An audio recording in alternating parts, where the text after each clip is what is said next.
Hello everyone, তো আজকে একটা কমেন্ট রিপ্লাই ভিডিও নিয়ে আসলাম। স্বর্ণালী কমেন্ট করেছে, তোরা যে বেদে তোদের চাল চলন দেখলেই বোঝা যায়। প্রথম প্রথম নৌকায় বসবাস করতি, ফেসবুকে ইনকাম কইরা ঘর বাড়ি কইরা এখন আবার আসল রূপ ফেরত আইতেছে। আচ্ছা, শোন স্বর্ণালী, তোকে তুই করেই বলি, ঠিক আছে? যেহেতু বেদে বলছিস, বেদেরা প্রধানমন্ত্রী আসলেও তাকে তুই করে বলবে। ফেসবুক করে যদি এতই ঘর বাড়ি আমরা করতে পারি, তাহলে তুই কেন পারতেছিস না? তোর জামাই কেন আরেকজনের কামলা দিচ্ছে? বল। তুই কেন একটা জব খুঁজতেছিস? একটা জব করার জন্য দাঁড়ে দাঁড়ে ঘুরতেছিস কেন? আমাকে একটা জব দেন, আমার স্বামীর কামাই দিয়ে হচ্ছে না।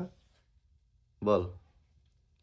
এইভাবে মানুষকে ছোট করে দেখিস না, বুঝছিস? বেঁধে হয়েছি তো কি হয়েছে? তুই কর।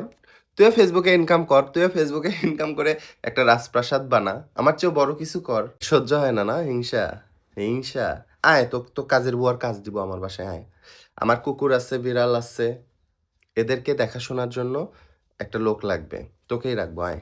ভালো স্যালারি দিব, আয়। স্বর্ণালী, সুমা স্বর্ণালী, আয়। আবার লাস্টে লেখছে এখন আসল রূপ ফেরত আইতেছে।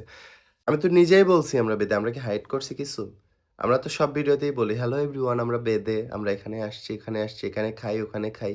তাহলে এরকম করে কমেন্ট করার মানে কি? মনে হয় গোপন সূত্রে জানতে পারছিস আমরা বেদে। যাই হোক, আয়। তোকে আমার বাসায় কাজের বুয়ার কাজ দিব, আয়।